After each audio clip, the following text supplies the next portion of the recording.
주시고 홍보해 주시길 바랍니다. 또 부족하지만 제 설교를 이렇게 녹화를 해서 유튜브에 제 이름을 치면 이렇게 나오게 했습니다. 우리 또 은혜도 받으시고 전도에 활용해 주시기 바랍니다. 오늘 우리에게 주시는 하나님 말씀 신약성경 베드로전서 2장 9절 말씀 읽도록 하겠습니다. 베드로전서 2장 9절 말씀입니다.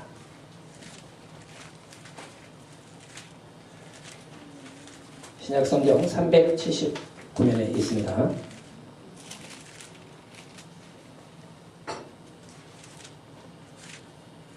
우리 한 목소리로 받들어 읽겠습니다. 그러나 너희는 택하신 족속이요 왕같은 제사장들이요 거룩한 나라요 그의 소유가 된 백성이니 이는 너희를 어두운 데서 불러내어 그의 기이한 빛에 들어가게 하신 이에 아름다운 덕을 선포하게 하려 하심이라. 아멘. 할렐루야. 아멘. 오늘은 우리를 지으신 목적에 대해서 우리 말씀 가운데 깊은 은혜를 나누고자 합니다.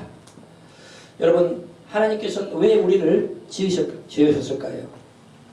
하나님이 우리를 지어놓은 목적이 있다는 겁니다. 토기장애가 그릇을 만들 때는 그것을 쓰려고 만드는 거지 가만히 놔두려고 만들지 않는다 하는 겁니다. 토기장애신 우리 주님께서 우리를 빚어서 우리를 만들어 놓은 그 뜻을 우리가 분명히 깨닫고 그 뜻에 맞는 삶을 살 때 하나님께서 영광 받으시고 우리를 향한 삶의 목적 하나님의 뜻이 이루어질 줄로 믿으시기를 축원드립니다. 첫째, 하나님께서 우리를 향한 우리를 지으신 목적이 있다 이겁니다. 그것이 무엇인가? 바로 우리를 통해 찬양받고 예배받으시기 위해 우리를 지으셨다 하는 겁니다. 구약성경 이사야 43장 21절 말씀을 보면요, 이 말씀이 정확히 나오고 있다는 겁니다. 이사야서 43장 21절 말씀에 우리를 지으신 목적에 대해서 분명히 말씀하고 있는데 이 말씀 우리 함께 같이 읽도록 하겠습니다. 43장 21절 말씀입니다. 같이 한 목소리로 화면을 보면서 읽도록 하겠습니다. 이 백성은 내가 나를 위하여 지었나니 나를 찬송하게 하려 함이니라. 아멘. 이스라엘 백성을 지으신 이유는 뭐냐? 이스라엘 백성이 하나님을 찬양하기 위해서 이스라엘 백성을 만들었다는 겁니다. 그러면 우리는 영적인 이스라엘인 우리를 지으신 이유가 뭡니까? 우리를 통해서 찬양받기 위해서 우리를 하나님이 만들어 놓으셨다는 겁니다. 그래서 우리가 하나님께 찬양하고 예배하는 것은 바로 하나님이 우리를 만드신 삶의 목적을 우리가 이루는 것이요, 이러한 찬양과 예배 중에 하나님이 기뻐하시고 영광 받으신다 하는 것을 분명하게 말씀하고 있다는 겁니다. 우리를 통해서 찬양받기 위해서, 우리를 통해서 예배받기 위해서, 우리를 통해서 경배받기 위해서 우리를 만드신 거예요. 그 외에는 우리의 삶의 목적이 없습니다. 우리는 분명히 알아야 됩니다. 하나님이 나를 지어놓고 내가 하나님을 찬양하는 것을 원하셔서 나를 만들고 나를 지으셨다는 것을 분명히 깨닫고 항상 예배와 찬양의 삶을 살아 주님께 영광 돌리시는 저와 여러분 되시기를 축원을 드립니다. 예배소서 1장 11절에서 12절에도요 분명하게 말씀하고 있다는 겁니다. 하나님이 우리를 지으신 목적이 무엇이냐? 예배소서 1장 11절로 12절 말씀에 한번 같이 읽겠습니다. 시작. 모든 일을 그의 뜻의 결정대로 일하시는 이의 계획을 따라 우리가 예정을 입어 그 안에서 기업이 되었으니 이는 우리가 그리스도 안에서 전부터 바라던 그의 영광의 찬송이 되게 하려 하심이라. 아멘. 우리를 지으신 목적이 무엇인가? 11절에 보면은 하나님은 모든 것을 그의 뜻대로 결정하신다. 그의 뜻 가운데 하나님은 하나님 마음대로 하나님의 뜻대로 모든 것을 운행하시는 거예요. 그분께서 우리를 그분의 기업으로 삼으시고 그분의 백성 자녀로 삼으셨는데 그 이유는 무엇이냐? 12절에 보니까 바로 우리를 그의 영광의 찬송이 되게 하시기 위해서, 우리로 주님을 찬양해서 찬양으로 영광 돌리기 위해서 우리를 지으신 줄로 믿으시기를 축원을 드립니다. 그러므로 우리의 삶의 목적이 찬양이 되어야 됩니다. 우리의 삶의 목적이 예배가 되어야 됩니다. 하나님을 높이고 하나님을 경배하고 찬양하고 예배하기 위해 우리를 살아간다. 나는 주일날 하나님께 와서 예배하는 것이 내 삶의 가장 중요한 일이다. 또 뭐 예배, 찬양 예배, 또 뭐 기도회, 또 새벽 예배 나와서 주님을 예배하는 것이 내 삶의 최고의 우선순위고 최고의 목적이다 하는 것을 여러분 분명히 깨닫고 예배의 삶을 사는 여러분 되시기를 주의 이름으로 축원을 드립니다. 예배할 때 하나님이 영광 받으시고 찬양할 때 영광 받으시고 아 내가 너를 정말 잘 지었구나, 너가 나를 경배하고 예배하는 걸 보니 너를 지은 목적이 정말로 흐뭇하구나, 이루어지는구나 하면서 하나님 기뻐하신다 하는 것입니다. 구약 성경에 여러분 하나님께서 많은 사람을 사랑하지만 다윗처럼 큰 은혜 받고 사랑받은 사람이 없잖아요. 인간으로서 다윗 같은 영예를 누려본 사람이 사실 없습니다. 근데 하나님이 다윗을 너무 사랑하셨어요. 그 이유는 무엇이냐? 다윗은 항상 하나님을 찬양하고 예배하는 삶을 살았기 때문에 하나님이 다윗을 통해서 영광 받으시고 그를 기뻐하시고 최고의 축복의 사람으로 만들어주신 것을 믿으시기를 주의 이름으로 축원드립니다. 다윗은요 항상 하나님 찬양했어요. 우리 시편 23편 1 말씀에 여호와는 나의 목자시니 내가 부족함이 없으리로다. 그가 나를 푸른 초장에 놓이시며 쉴만한 물가로 인도하시는 얼마나 아름답습니까? 양을 치면서도 하나님을 찬양하고 예배하고. 시편에요 나의 힘이 되신 여호와여 내가 주를 사랑하나이다. 주는 나의 반석이시오 피할 바위시오. 여러분 얼마나 많은 그 시편의 말씀들이, 시편의 거의 3분의 2가 다윗이 찬양한 겁니다. 다윗은 시인이에요. 아름다운 시를 지어서 하나님에 대한 사랑을 고백했습니다. 거기에다가 이 악기를 탔잖아요. 수금으로 거기다가 곡을 붙여가지고 하나님을 찬양하고 예배하니까 양을 치면서 찬양하고 도망다니면서도 찬양하고 예배하고 경배하고, 그러니까 하나님이 너무 기뻐가지고 난 너를 통해서 영광 받으니 너무 행복하다 하면서 그를 더 높여주셔서 그를 최고의 왕으로 최고의 영광스러운 자로 세우신 줄로 믿으시기를 축원드립니다. 우리가 예배를 잘 드리면요 하나님 축복하십니다. 우리가 항상 주님을 찬양하고 경배하고 주의 이름을 높이면요 하나님이 영광 받으시면요 뭘 안 주시겠어요? 하나님을 기쁘시게 하는데 뭘 안 줍니까?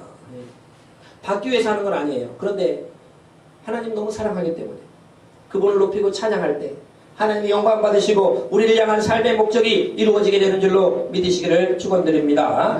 다윗은 혼자만 예배한 게 아닙니다. 왕이 되고 나서도요.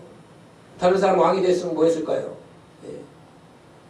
막 높이고 자기를 높이고 자기 옛날에 괴롭혔던 사람 막 잡아가지고 혼내고 보복하고 그런 거 안 했습니다.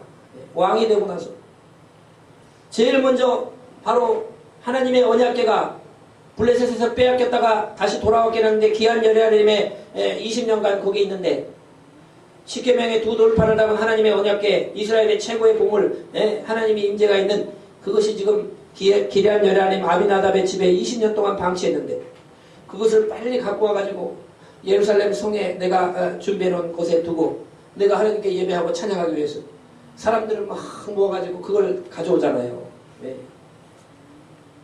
그걸 가져오면서 막 춤을 추며 찬양하고 예배하고 왕이 막 춤을 추고 막 하니까요.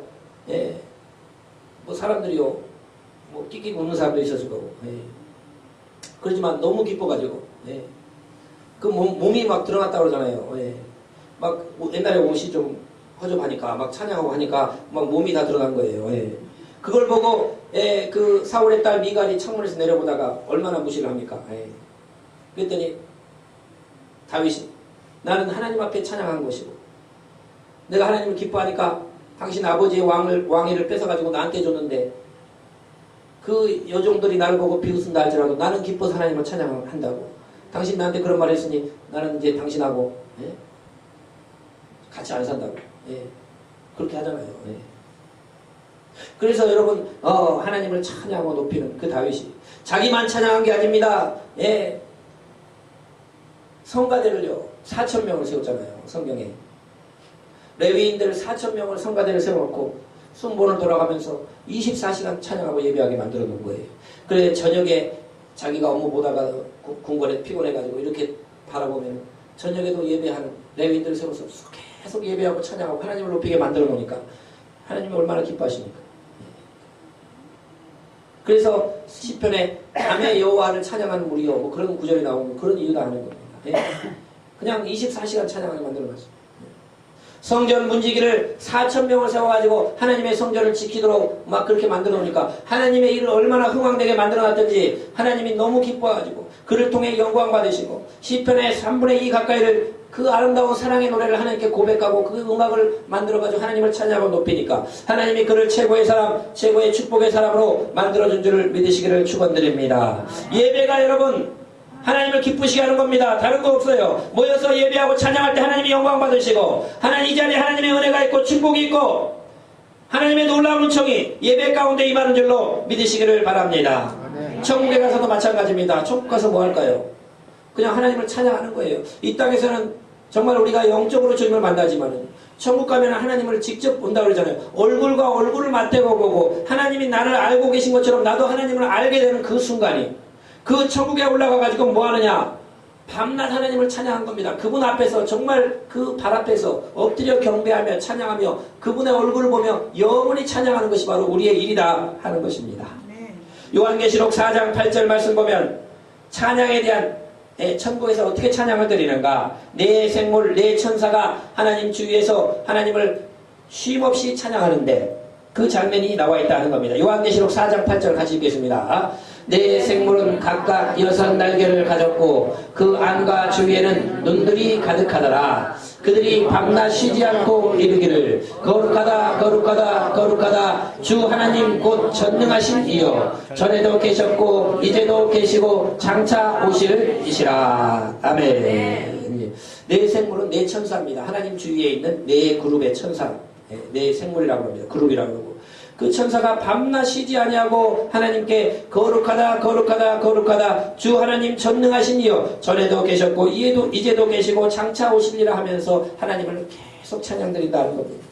그러자 그 찬양을 들은 10절 11절 그대로 넘어가시면 24장로들이 그 찬양을 듣고 또 경배와 찬양을 계속 올리는 겁니다. 24장로는 구원받은 우리 사람들의 대표입니다. 같이 읽겠습니다. 시작. 24장로들이 보좌에 앉으신 이 앞에 엎드려 세세토록 살아계시는 이에게 경배하고 자기의 관을 보좌 앞에 들이며 이르되 우리 주 하나님이여 영광과 존귀와 권능을 받으시는 것이 합당하오니 주께서 만물을 지으신지라 만물이 주의 뜻대로 있었고 또 지으심을 받았나이다 하더라. 아멘.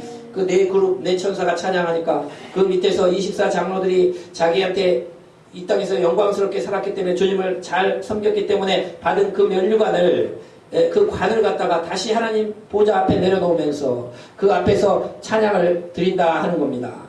그래서 주 하나님이여 영광과 존귀와 권능을 받으시는 것이 합당하오니 주께서 만물을 지으신지라 만물이 주의 뜻대로 있고 지으심을 받았나이다 하고 하나님을 높인다 하는 거예요. 그 하나님을 그냥 예배하는 겁니다. 가서 그분을 여러분 우리가 충만할 대로 예배하면 얼마나 기뻐요. 근데 지금 우리가 성령으로 영으로 주님을 알지만은 그때 가가지고 하나님을 딱 보는 겁니다. 그래서 그분 앞에는 계속 예배와 찬양을 드리는 삶을 살게 된다. 5장 11절 13절에도 만물과 온갖 천사들이 하나님을 찬양하는 장면이 나오는데요.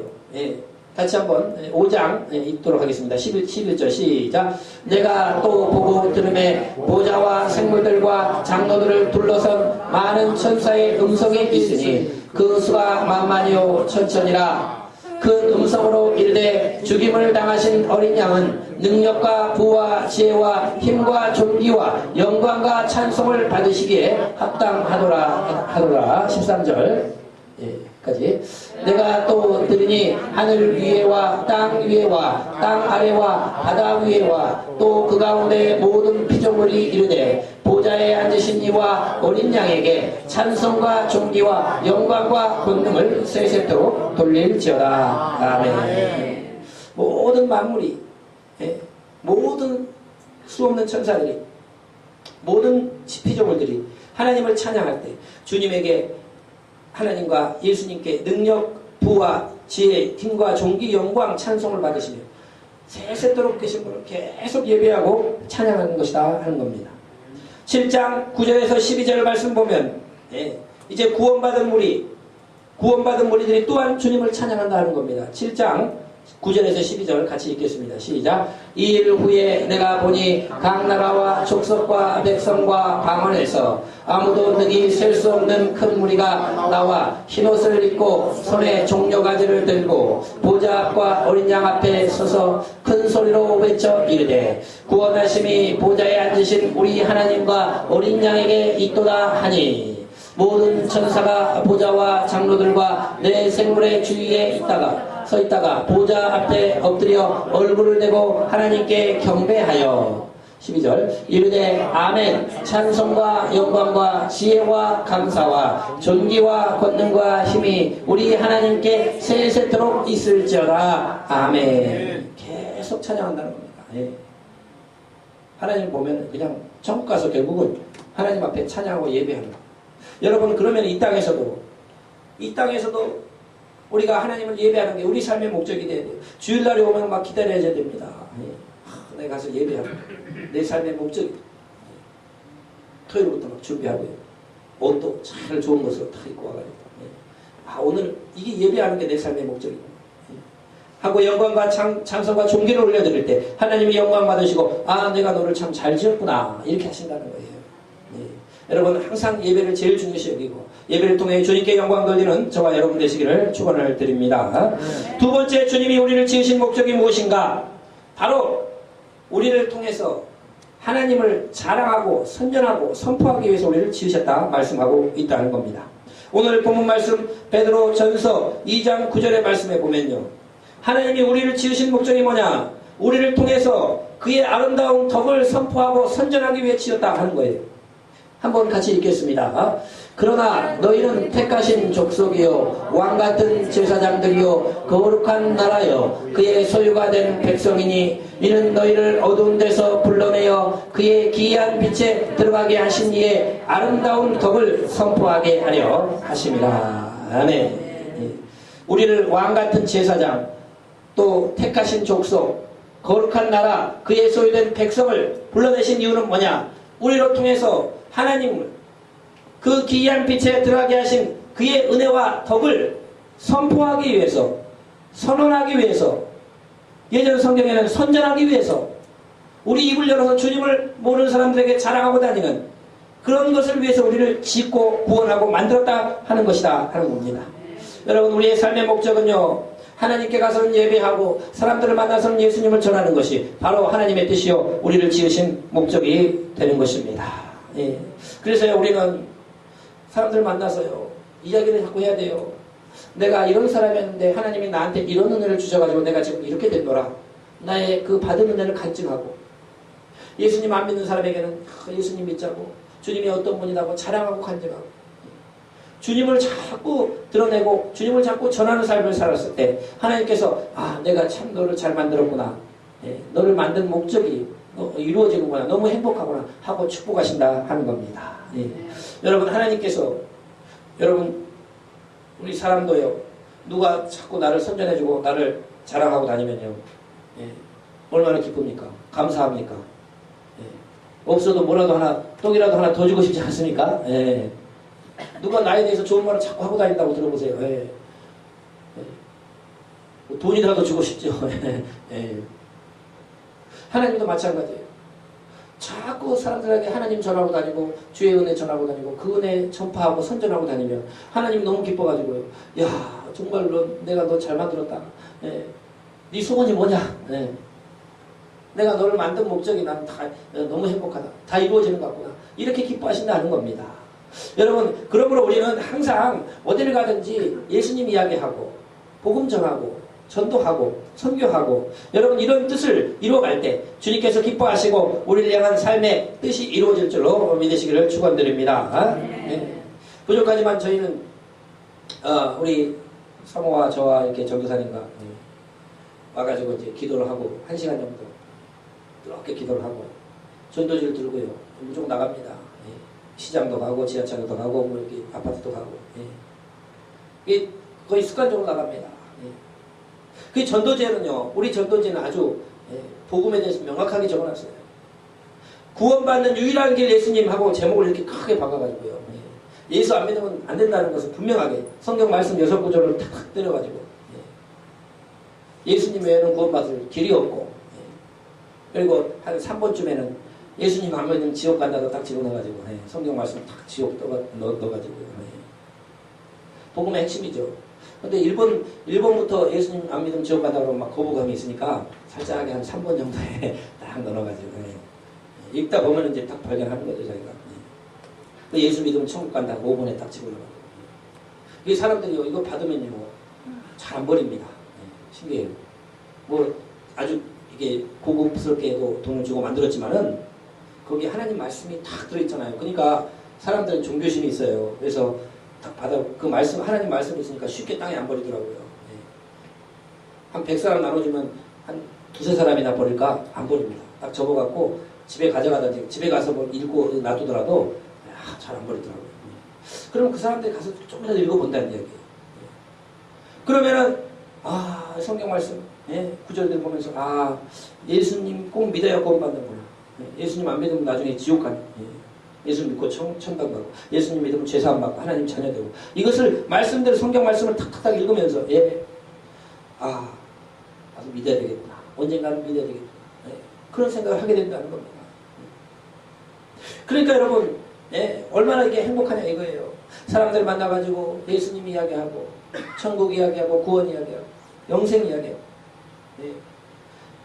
이렇게 여러분 우리가 만나는 곳마다 사람들 만나서 예수님 이야기하고 복음 전하면 여러분 그거 얼마나 행복하냐는 겁니다.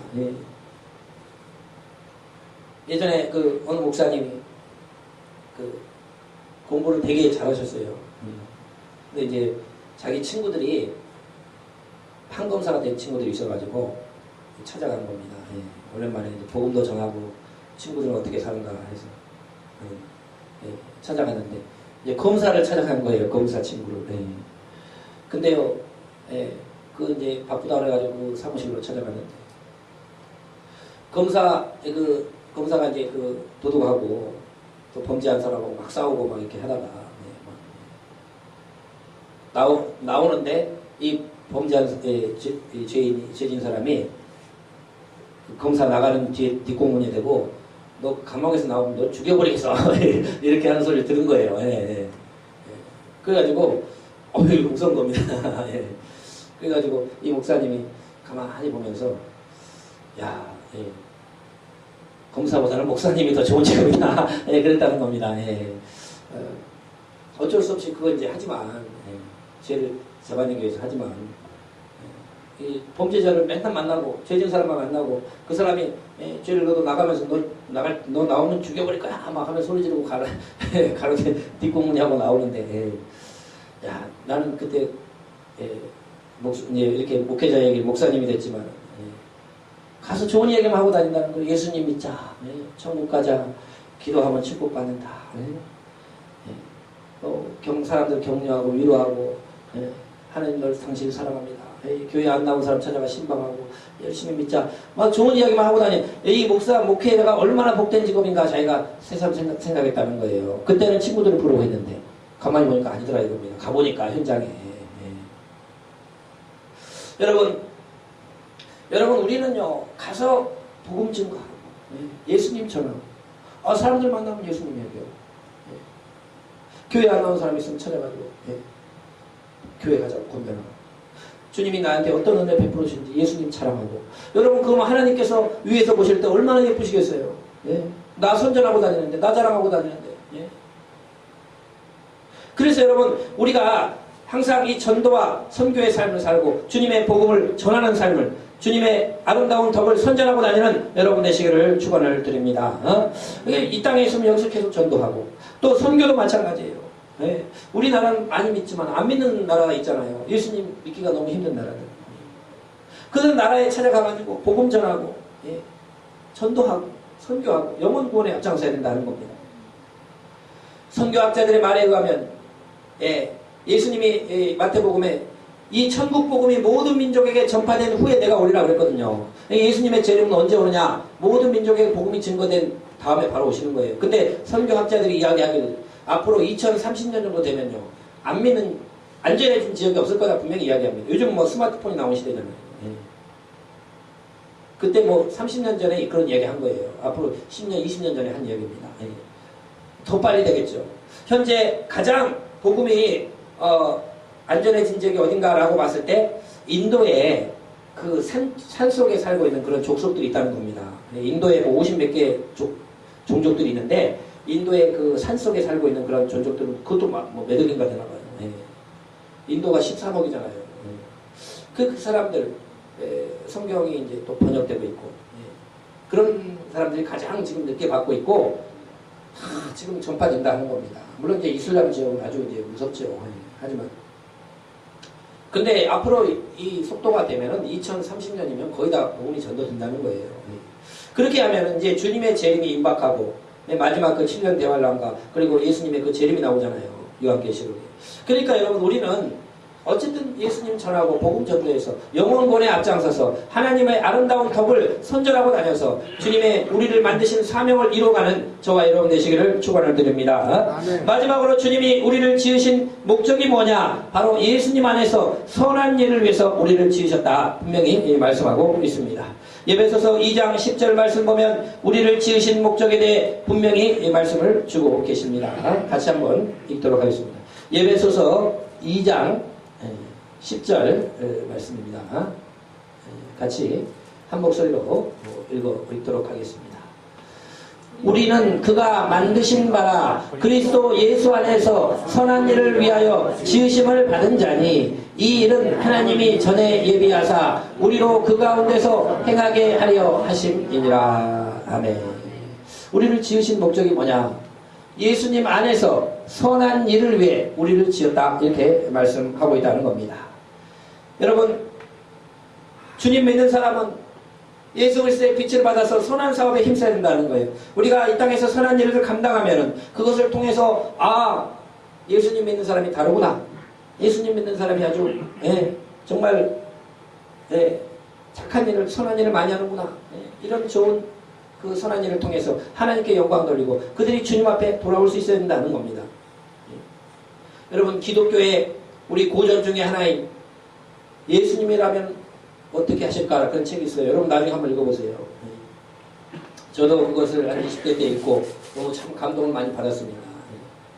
미국의 어느 도시에 그 큰 교회 수백 명 수천 명이 되는 교회 그 담임 목사님이 이제 목회를 잘하고 교인들도 아주 부유하고 도시 아주 최고로 우리나라로 말하면 이제 무슨 수원시다 그러면 수원 제일교회 정도 될 정도로 교인도 막 수천 명이 되고 이렇게 그 도시의 가장 최고의 사람들로 해고 잘 다니고 있는데 어느 날 이 담임 목사님이 기도하다가 이거보다 더 영광스러운 삶이 없을까? 더 주님이 기뻐하는 삶이 없을까? 이제 생각하다가 예수님이라면 어떻게 하실까? 예수님이 담임 목사님이라면 내가 나라면 어떻게 지금 할까? 하는 걸 이제 생각하게 된 거예요. 그러다가 그 갈등과 고민을 많이 하다가 어느 날 교인들을 모아놓고 난 예수님을 따라서 살고 싶은데 지금도 물론 목회자지만 예수님이라면 어떻게 생각할까를 살면서 내가 세상을 살고 싶다. 그렇게 결단하고 생각이 든 사람은 오후 예배 후에 한번 다 모입시다. 그러니까 40-50명 이상이 이렇게 딱 모이게 된 거예요. 내 앞으로 남은 인생에 예수님이라면 어떻게 할까를 생각하며 살고 싶은데 그렇게 결단하고 한번 우리가 한번 살아봅시다. 그냥 형식적으로 이렇게 사는 게 아니고 정말 예수님을 닮아서 살아봅시다. 그렇게 하다 보니까 그 담임 목사님이 그 자리를 내려놓고 그 어려운 그 사람들 노숙자 섬기고 막 돕는 그런 일을 이제 하러 가버리잖아요. 그걸 하게 되잖아요. 예수님이라면 지금 어떻게 하실까? 현재 이 도시의 어려운 사람들을 찾아서 그들을 섬겨하고 그들과 함께하고 그들을 후원하고 그들을 세워가자. 그 교회 그 언론사 사장님 되시는 그 집사님이 다니다가 예수님이 언론사 내 회사의 사장님이라면 어떻게 하실까? 우리 좋은 소식들을 쓰고 아름다운 소식들을 찾아가지고 정말 이 도시의 선한 일, 좋은 일들을 우리가 광고하고 이렇게 하자. 그렇게 이제 변화되니까 그 도시에 그 예전에는 막 안 좋은 것만 막 사고 막 이런 것만 하는데 그 좋은 일들, 그 선한 행동들을 막 찾아가지고 쓰게 되니까 이 도시가 막 아름답게 바뀌잖아요. 뭐 거기에 막 50명들이 다 결단하는 거예요. 내가 예수님이라면, 예수님이 나라면 어떻게 지금 살까를 결단하면서 그들의 삶이 변화되는 그런 책인데요. 한번 꼭 읽어보세요. 기독교의 어떤 최고의 고전입니다. 여러분, 우리가 예수님 안에서 예수님이 현재 나라면 어떻게 사실까 하는 것을 항상 생각해 보면서 우리가 이 땅 가운데 살아갈 때에 그리스도의 선한 일에 온전히 쓰임받고 주님의 아름다운 덕을 드러내며 많은 사람들에게 그리스도의 빛을 비치는 삶이 될 줄로 믿으시기를 축원을 드립니다. 예전에 우리 그 교회 초창기 시작할 때 인도에서 그 스리자라는 그 여자 선생님이 와서 우리 교회에서 용인에 있을 때 영어를 이렇게 가르쳐 줬습니다. 그러면 이제 그 동네 아주머니들 젊은 엄마들 많이 와가지고 배우고 어린아이들도 이렇게 많이 와서 영어도 배우고 이렇게 이제 했는데 그 남편은 사무엘이고 그 사모님은 이름은 스리자예요. 저보다 어립니다. 30대입니다. 근데요, 그들이 인도에서는 굉장히 엘리트입니다. 우리나라에 와서 SK CNC라는 그 대기업의 그 컴퓨터 회사 아닙니까?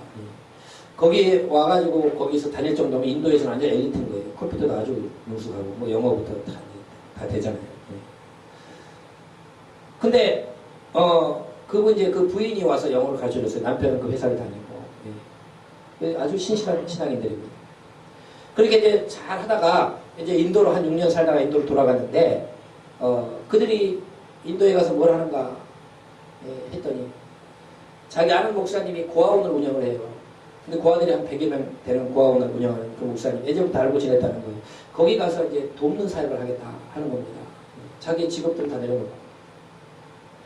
그 고아원에 한 100명 정도 아이들을 돌봐주는 그 사역을 밑에서 그 섬기면서 그 아이들을 이렇게 돌봐줍니다. 그리고 나서 오전에는 뭘 하느냐? 유치원을 만들어가지고요. 그 지역에 힌두교들이잖아요. 그 지역의 아이들을 받아가지고 그들에게 사랑으로 양육하면서 성경 말씀을 조금씩 가르치는 거예요. 확 드러내고 가르치면요, 막 핍박이 일어납니다. 그러니까 이제 전도 차원에서 또 이제 생활비도 벌어야 되니까 그 유치원을 만들어가지고 하면서 또 그들에게 서서히 하나님 말씀으로 이제 집어넣고 가르치는 겁니다. 낮에는 가서 그 목사님 고아들을 이렇게 도와주는 일을 하고 저녁에는 뭘 하는가 이야기 들어봤더니 그 인도에서 이 고아원에서 자랐지만 이제 성인이 되면 나가야 되는데 성인이 돼서 나가면 취직을 하기 위해서는 힌두교로 바꾸지 않으면 취직이 안 되는 거예요. 그러니까 너무 힘들어가지고 목사님에게 와서 기독교의 예수님 품에서 이렇게 자라나다가 청년이 돼가지고 취직을 하려고 들어가면은 기독교라 그러면은 박해를 하는 겁니다. 안 뽑아주는 겁니다. 그래서 어떻게 하면은 이 사람들에게 기술을 가르치고 뭔가를 좀 가르쳐서 독립할 수 있도록 가르쳐가지고 다시 힌두교로 안 가더라도 먹고 살 수 있도록 하는 것 그런 것들을 가르치는 겁니다. 그리고 또 그들에게 성경 말씀을 저녁에 가르치는 그런 사역을 하더라는 겁니다. 참, 저보다 더 나이가 어렸지만은 존경스럽다 하는 거예요. 그리고 인도는 아직도 그 핍박이 심합니다. 잘못된 마을에서는 죽여요. 목사님도 죽이고 교회도 불태우고. 이야기 들어보면 자기 그 수의자 어머님도 자기 자녀들이 예수님 믿는 거 아니까 힌두교 청년들이 와가지고 협박도 하고요. 이렇게 한다고 해요. 잘못하면 순교합니다. 위기 가운데.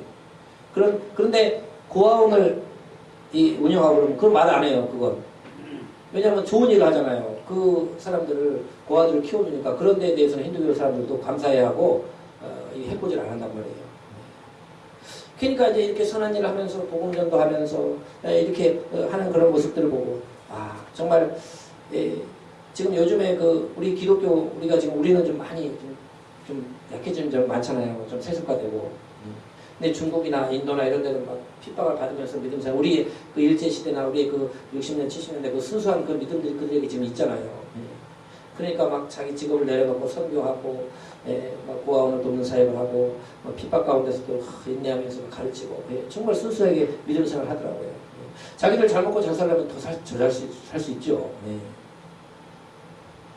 여러분 이런 것들을 우리가 바라보면서 바로 우리도 그리스도 안에서 선한 일들 우리가 해야 될 일들 하나님의 영광을 이런 것들을 우리가 찾아가지고 힘쓰고 나아갈 때 하나님께서 영광 받으실 줄로 믿으시기를 축원을 드립니다. 우리의 삶의 목적, 우리를 지으신 목적은 하나님께는 예배하는 것이요, 사람들에게는 전도하는 것이요, 또 선한 일을 감당하면서 이렇게 주님을 높이고 우리가 살아갈 때 주님께서 우리를 보고 흐뭇해하시고 기뻐하시고 우리를 향한 주의 목적이 이루어지는 그런 복된 삶이 되는 저와 여러분 되시기를 축원을 드립니다. 기도하겠습니다. 아버지 하나님 감사합니다. 우리를 지으신 목적은 우리를 통하여 찬양 받으시고 예배 받으시기 위함이라 말씀했습니다. 이 목적을 이루어드리도록 우리는 예배하고